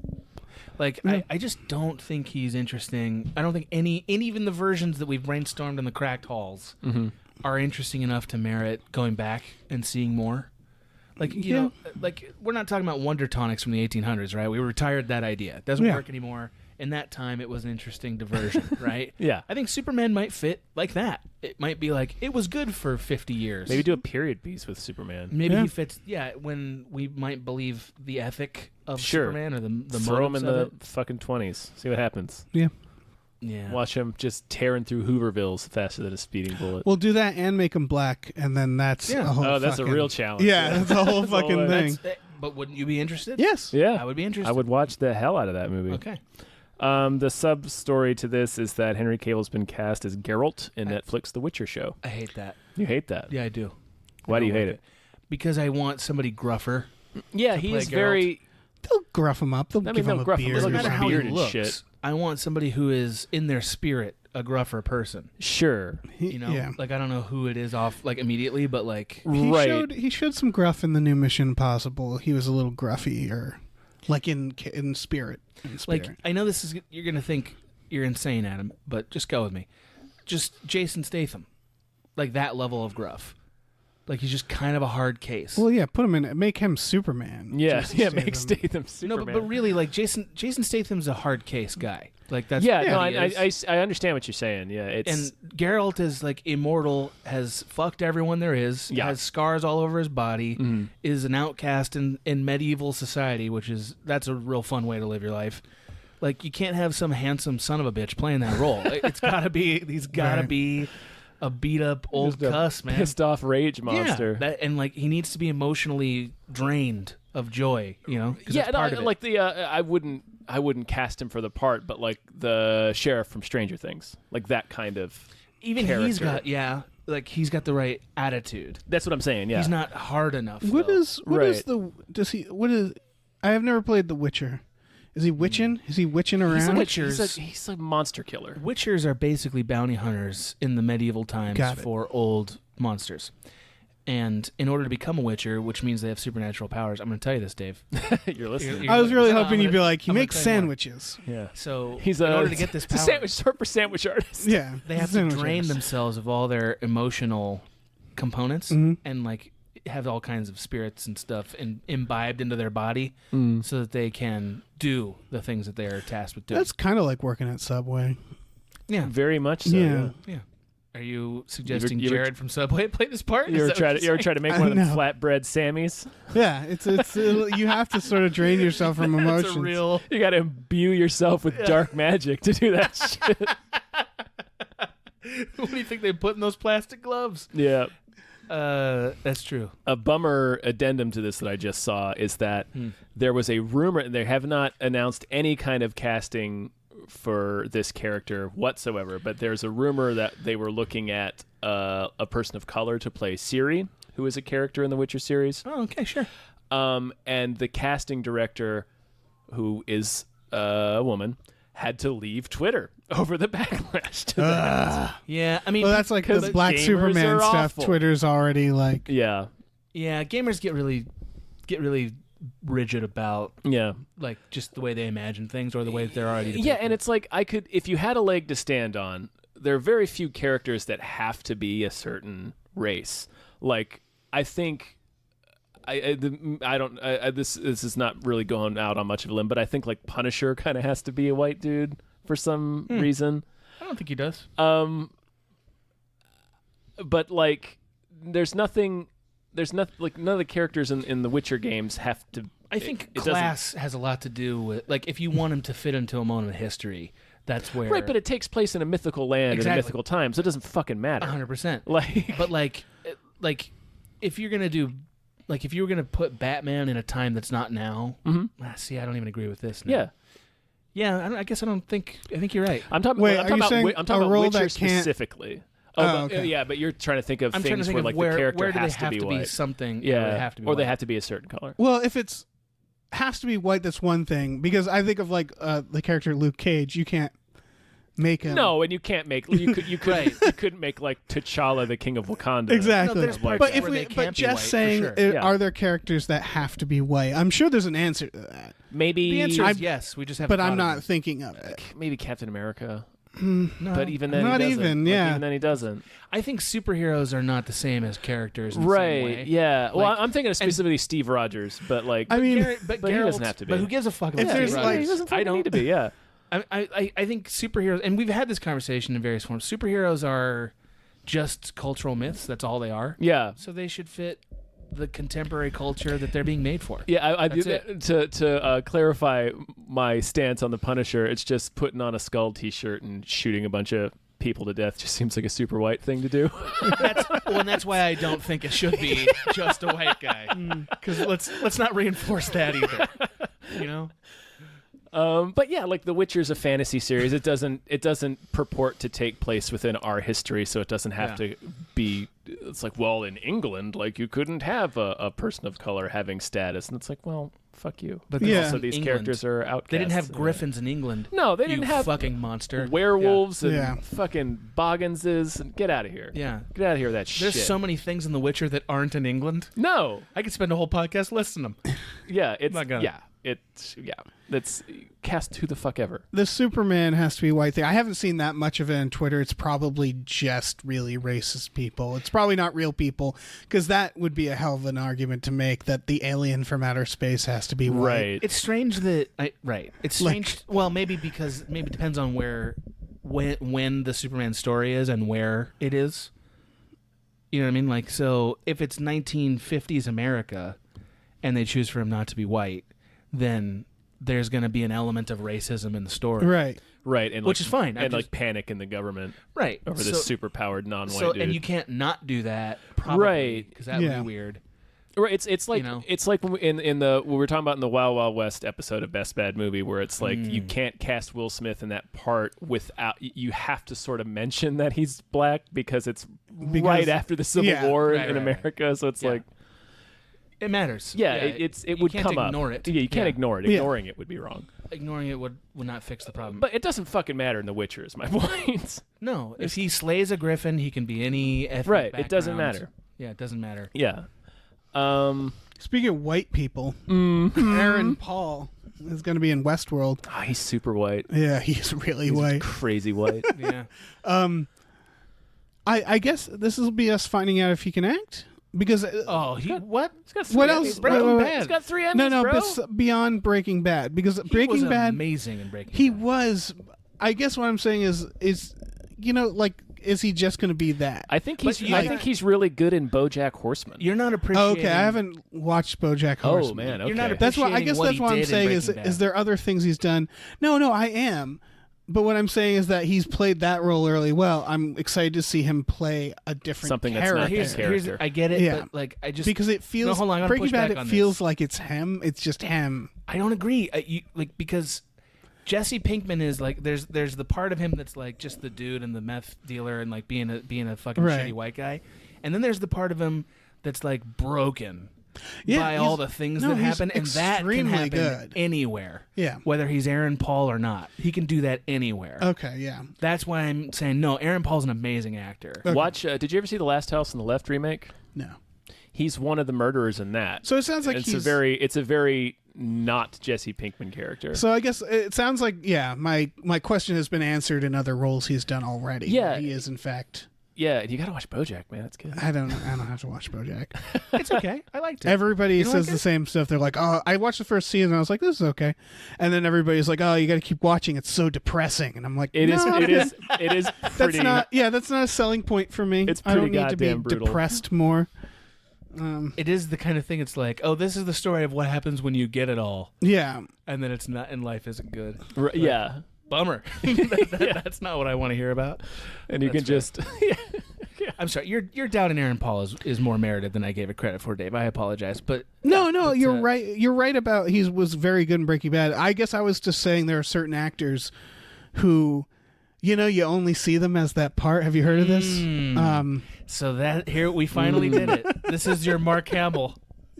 Yeah, we finally did it. We're like, they just played a part so well. I just feel like people forgot how hard that part was to do. Yeah, because Bryan Cranston's so incredible in it, and we'd seen him be Goofy Dad a bunch of times. And so we appreciated that performance. He was fucking great as Hal. Yeah. Like, it was my favorite part of Malcolm in the Middle. All of seasons 3 through 5 for Jesse Pinkman are some of the greatest acting in television. I mean, it's a great arc crushes. too, right? Yeah, because it's basically him like, I want to be a drug dealer, and then he gets his wish, and it's awful. He has the reverse arc of Walter. Yeah, exactly. Is he wants to be this like badass, and then by the end he's just crying and driving away. Well, yeah, but he also that was awful. He also becomes a nihilist in the middle of it, where he literally stops caring. About what's anything, her name? And he dies. Jessica Jones. Jessica Jones. And he can't completely empty himself of caring about people, and like that troubles him. That's crazy, man.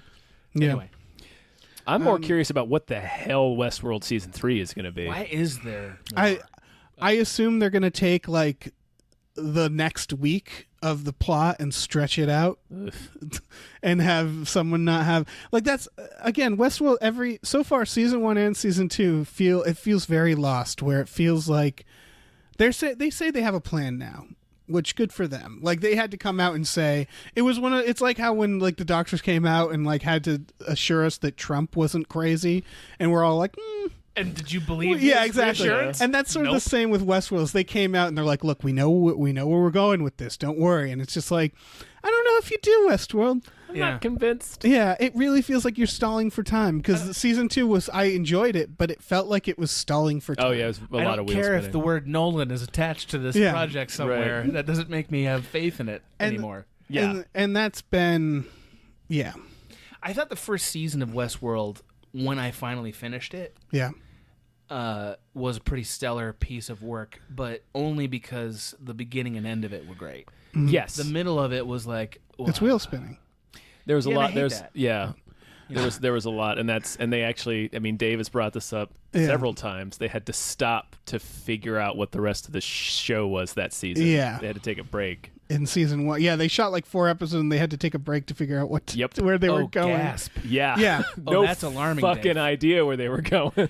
And that's the thing is, you know what this would be good as a movie, and I've said that before. Just make a movie. It seems like they have about 2 hours worth of content, and they've been stretching it out. Because, I mean, Michael Crichton's Westworld wasn't great, but at least it was like, okay, I know what's happening. And it's the inherent problem with the Jurassic Park movies. It's like, okay, so season 1 ends with the park breaking down, and then season 2 is sort of them kind of meandering around the broken down park until they get out of the park. Right. Once you're out of the park, not a lot of places to go, No, man. it's just robot apocalypse like- at that point. At that point. Yeah. I have a theory on this, Dave.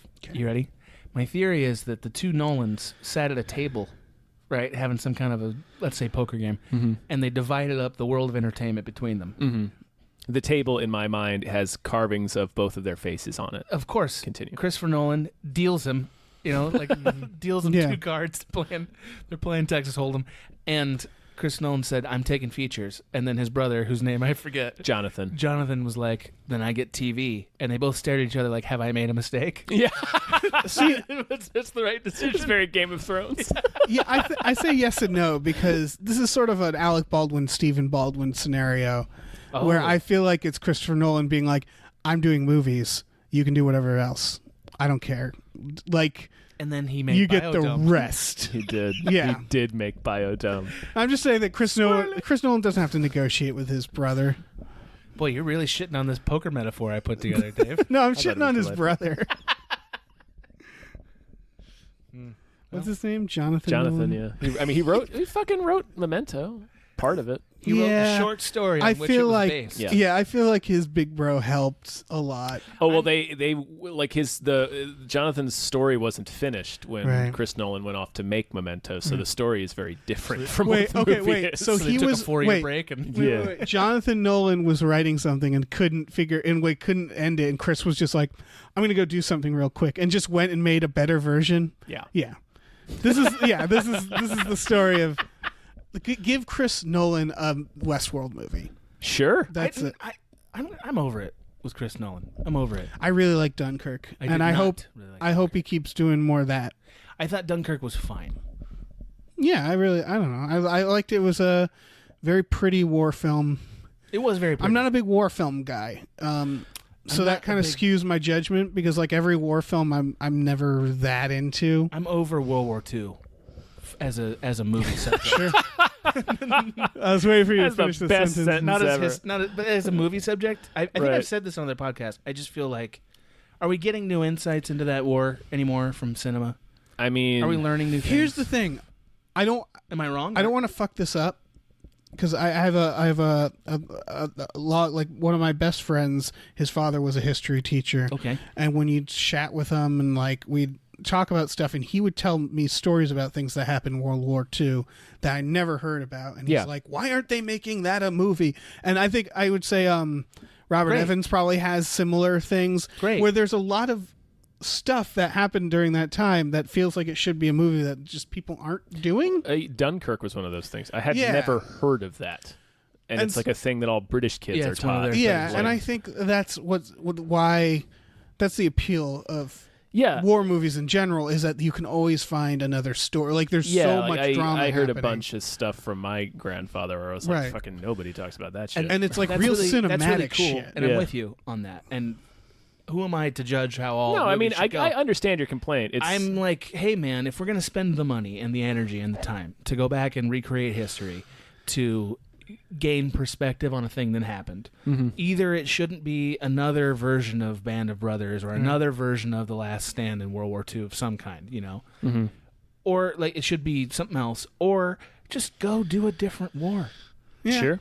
Like show us the Mongol movie. Yeah, You know what I mean, like, I would love to watch that. Like pick a different thing. That's what I'm getting at. But Arnold just an old grumpy Schwarzenegger. You are. yeah. Schwarzenegger turned down a role in The Predator to be in another Terminator movie. Why is he doing this? I don't know. You're doing it wrong, Arnold. We've talked about the Terminators already, but this is like someone at a casino, like down to their underwear, rolling dice. Like this time it'll work. They've made so many Terminator films, and they've been bad Because they gambled their clothes away. Yes. I think the casino allowed it. I think Schwarzenegger doesn't want to do a cameo.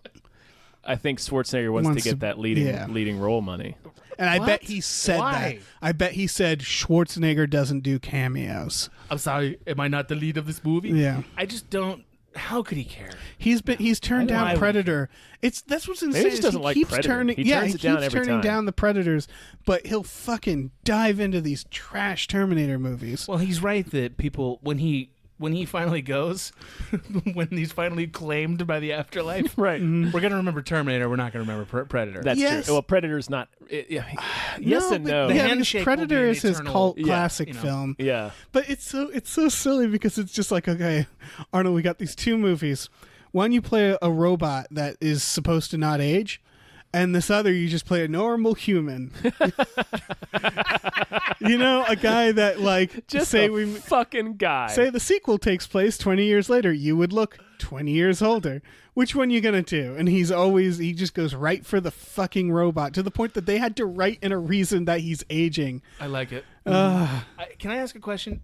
How Yeah. many times have you listened to the line, Dylan, you son of a bitch, plus the handshake, plus what's the matter, they got you pushing too many Too pencils? many pencils. How many Dylan! times, how many times have you watched it? You son of a bitch. Yeah, how many times? What do you think, so 20? good. Yeah. 30? Way more than probably Yeah. 100. That thing is a Rorschach. That line is a Rorschach. You find new mysteries in it every fucking Yeah, time it's- you look Oh, yeah. into it. Yeah. It never seems the same. It always surprises me still how fucking weird it is. No, Like, it's everything about it is weird. everything in that 10 seconds is like the Earth's secret choir. There you're. Like just his so turn around and true. look where he's so furious at a person interjecting into this conversation, and he's just like, because somebody accused you of being the best, and then he turns around and just, like gets furious at a voice he doesn't recognize, sees him, decides we're friends now, Yeah. and then begins a strange hazing ritual that only those men could understand. Right. They that handshake. They were creating a sonic boom. Right. They Yeah. Oh, clasped hands They so talk about- powerfully. my God. during the making of that movie, which, I mean, if you haven't watched it, you have to watch the Predator making of DVD because it's sort of like Heart of Darkness, but it's but Predator. Like it's them in the jungle together shooting this movie. One of the things they talked about was all the actors would like get up at 4 a.m. to go work out, so the others wouldn't see them working out because they were all secretly trying to be more swole than the other, Oh my but didn't God. want the others to see that they were doing it. Holy shit, that's an amazing movie Yeah, too. can you imagine There's like so much the muscles in egos that movie. going on in that fucking Can I movie? imagine that Yeah. handshake shot is baffling. Yeah. Like that years Yeah, that was of probably- monastic study could not reveal the truth of that fucking handshake. That was probably an improv, and what we're not seeing, or what we're not hearing, is the director off screen going, "Okay, guys, that's good. That's good, guys. Okay, guys, you can stop, guys." What's the matter, Dylan? Yeah, They got See, you have you pushing pushed too too many many pencils. pencils? He said the way he says pencils, like Pencils? he barely Yeah. gets it out. No, whatever. He My- Arnold's the shit out of that one. My God, A delightful film. I think that and every line that isn't the ones you remember in Kindergarten Cop is my favorite thing yeah. that Arnold Schwarzenegger's ever done. I've talked at length about Kindergarten Cop before. I could do a whole series on it. I love it so much. Kindergarten podcast. Copcast. Kinder Potter. Nope, can't do it. no, Kinderpaten? No. No. Kinderpaten. Kinderpaten. It's a ferret. Stop it. Stop it. Are you eating all these lunches? The kid drops the Yeah. food from his And mouth. then he just drops like the a kid on the ghoul. floor. Yeah. God damn it. What a perfect film. You guys watch Kindergarten Cop. Dave, you want to tell us about a movie that deserves more hype? I do. I'm not sure if this. I don't know. This has like 1 million hits on YouTube, so it's not unpopular. Hypeless. Yeah, it's just something that like fucking snuck up on me. I had And- not heard of this. Yeah, it's coming out this month on the 28th on the Netflix. And it's called Netflix. Hold the Dark. And it is, I guess I'll start with the fact that it is the director and writer of two different people, but of Green Room, which is a fucking fantastic movie. Yeah. That's really, that's what got me. Yeah. I'm on board for this film. and it's about Jeffrey Wright hunting wolves With with Skarsgård, Alexander He's Skarsgård. looking down. He's looking He's for looking a into stolen wolves. child Yes, by wolves because he's a wolf expert. right. And then the Skarsgård is the father, and I don't think he's there right away. I can't tell if he's hunting them with the Skarsgård. It seems like Which one is it? The Alex. It's Alexander. It seems like he's deployed, like he's a military figure Yes. deployed, and then he comes back from deployment. Yes, but that seems to play a part in it because I want to do this quote from the director because the director said, "This film has so many firsts for me. It has my record number of intimate dialogue scenes, okay, and my highest body count." By the And way, it's like- intimate dialogue scenes as a description of what he's doing. That's Very weird. That's very alarming. Yeah. That's an alarming and my scene. highest body count. It has my first war scene my first aerial sequence, my first time working extensively with animals. That's like a lot of weird things to go together. Yeah. I'm guessing is that there's the war scene is largest body count. The aerial sequence is the war scene. And I'm assuming there's like a war in this, like that's not in the trailer. That's not shown. I feel like we're gonna find out that these wolves are actually people. Okay. That there's some kind of weird magic going on here, And there's and that there's like a territorial war going on or something. a war, like there's a battle sequence between man and wolf. Mm-hmm. Yeah, that's to me. That's That the would be premise of fucking this movie. great. Yeah. Right. We have to have The that. eternal battle between lichens and man. Yeah. The I feel trailer. like, I feel like honestly, I feel like we're gonna get that. The trailer shows people wearing wolf masks, and it seems to imply that like he finds the kid in the trailer, so that's not a spoiler. Right. And it seems to imply that there's like something other than wolves involved in what's going on. Yeah, there's a And it's deeper very mystery. sinister, yeah, and it's very tense. And again, he made Green Room, so I think it deserves to be watched because it's strange. yeah. What But did he? It's gonna be weird. Yeah, Like it's not a standard thriller. right. It's gonna be strange. Yeah. He also made Blue Ruin. Is that it? Yes. And then Correct. Green Room. So this should have been called The Gray, but that was already Yeah, a wolf. right. Red yeah. Forest or something like that. Yeah. Should have done. Yeah, Red. He's due for Red. Mm-hmm. Yeah, he fucked up, Dave. Yeah. He really fucked it all up. But yeah, this is fucking exciting because Yeah, we can no, I'm see really it into it. soon. Yeah. Yeah. I really liked Green Room. I still haven't seen Blue Ruin, but I need to. I need to as well. I think it's the same writer for both. Again, I think a different guy, but is his writer. He's Yeah. also written other things that escape right now, but they were like normal movies. I don't know how else to describe it. They were like the equivalent of like Now They're You like See regular Me, but films. not that bad. Like I don't know. But yeah, it's Yeah. everybody should see it. If you liked Green Room, if you like getting stressed out, There's Yeah. a chance this movie Fucking is. stress the fuck out. There's a Yeah. chance this movie is silly. It doesn't look Sure. silly, but there's a chance. well, Green of it. Room had some humor in it, which I appreciated. I don't mean comedic. I mean silly. Like, Silly. Like wacky. Like Sure. It's a wacky That would Yeah. be great. yeah. Yeah, like if it's yeah. over the top or like if it's intentionally so. But yeah, I see what you're saying. This premise can be silly. yeah. This could Like- spin out of control. Yeah. Well, This With thing the- could go off the rails, Dave. Again, Green Room, he does the combination, like there's humor in Green Room, but there's also they understand that there's something a little corny about the presence. Like the premise is like it's kind of an 80s movie, is like group of Yeah. punks fighting skinheads, and so he I understood need that. to watch this movie. I haven't seen it yet. Oh, it's good. Oh, Green Room is What was the other one? Green Room and then what? Blue Blue Ruin. Ruin. Patrick No, there was Changeling. What was the name of the other movie I need to watch? Or from earlier. Oh, Foxcatcher. Foxcatcher. Yeah. Foxcatcher and Green Room. Yeah, Green Room is Patrick Two Stewart. different experiences. But yeah. Looking forward to that. Green Room is Patrick Stewart, who I always thought I'd always think of as Picard. But really sticking it to me on this Yeah. thing, Dave. but he plays a skinhead. He plays a Nazi Plays a skinhead, real Nazi. and he's really fucking scary. He's real fucking Oh, scary. that's It's interesting. the idea is it's a punk band who play a show at a Nazi like bar because they just need a gig.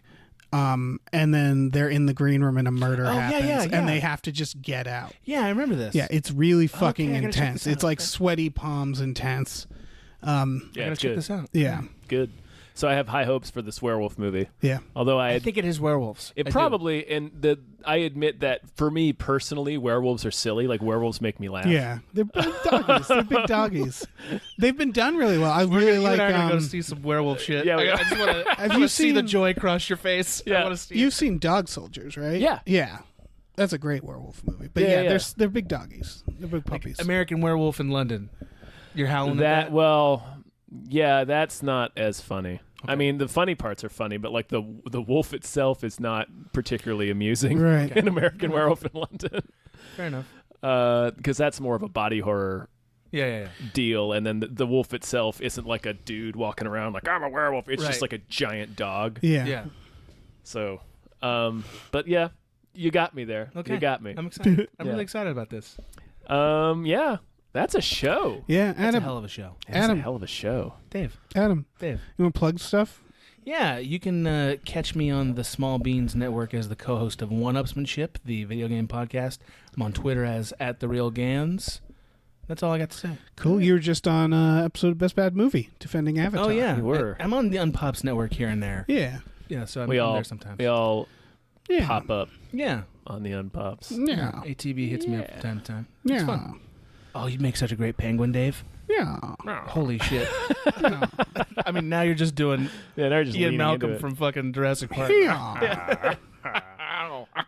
All right. Say goodbye, everybody. Bye. Bye.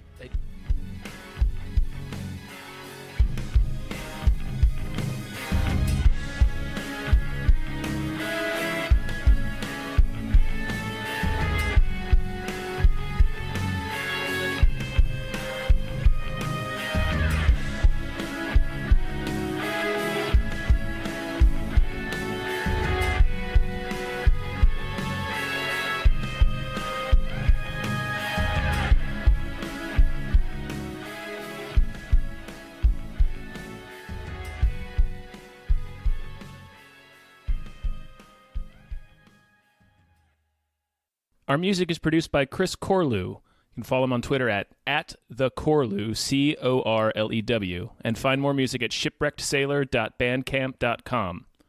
Our artwork is produced by Justin Brown. You can follow him on Twitter at @JustinTBrown, and find more of his artwork at artnessbyjustinbrown.com and justinbrown.info. Hey everyone, this podcast is part of Story Mode, the podcast network of Gamefully Unemployed. You can support us and gain access to other great exclusive podcasts at patreon.com/gamefullyunemployed. That's patreon.com/GAMEFULLY unemployed, which is spelled like it sounds.